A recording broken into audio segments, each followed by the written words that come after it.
দিনহাটা কিশোর সংঘের 6 দলীয় ভলিবল টুর্নামেন্টের সূচনা।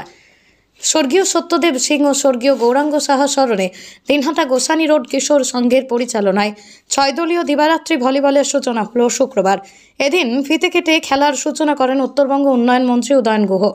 এছাড়া উপস্থিত ছিলেন দিনহাটা পৌরসভার চেয়ারম্যান গৌরীশঙ্কর মাহেশ্বরী, কাউন্সিলর বাবলু সাহা, সমাজসেবী বিশ্বধর সহ অন্যান্যরা।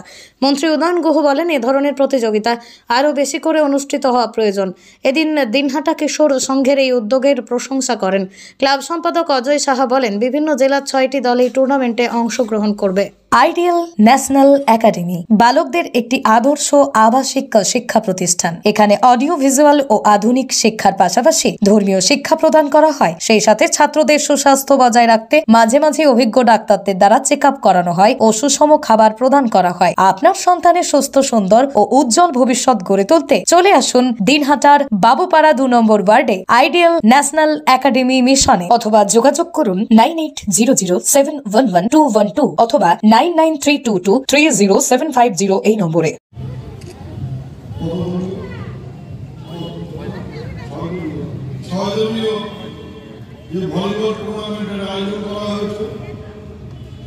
আজকের এই শুভ অনুষ্ঠানে এখানে উপস্থিত আছেন দিনহাটা পৌরসভার চেয়ারম্যান শ্রী গৌরীশঙ্কর মাহেশ্বরী, এই ওয়ার্ডের কাউন্সিলর শ্রী বাবলু সাহা,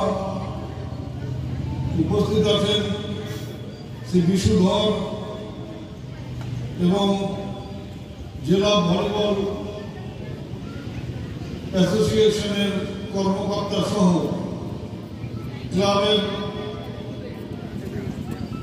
কর্মকর্তারা এবং যে খেলোয়াড়রা আজকে এই খেলায় অংশগ্রহণ করবেন তাদের সবাইকে আমি শুভেচ্ছা ও নমস্কার জানাই। আজকের এই শুভ দিনে এই খেলা শুধুমাত্র গোসানি রোডের বাসিন্দাদের নয়, সারা দিনহাটার ক্রীড়াপ্রেমী মানুষকে আনন্দ দেবে বলে আমি বিশ্বাস করি। অনেকদিন ধরে এই টুর্নামেন্টের আয়োজন কিশোর সংঘ করে আসছে। মাঝখানে হয়তো কিছুদিন বন্ধ ছিল, আবার তারা এই খেলা শুরু করাতে আমি দিনহাটাবাসী হিসেবে তাদের ধন্যবাদ জানাই।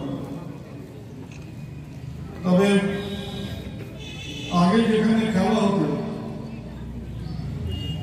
সেখানে অনেক বেশি মানুষের উপস্থিতি আমরা দেখতে পেতাম।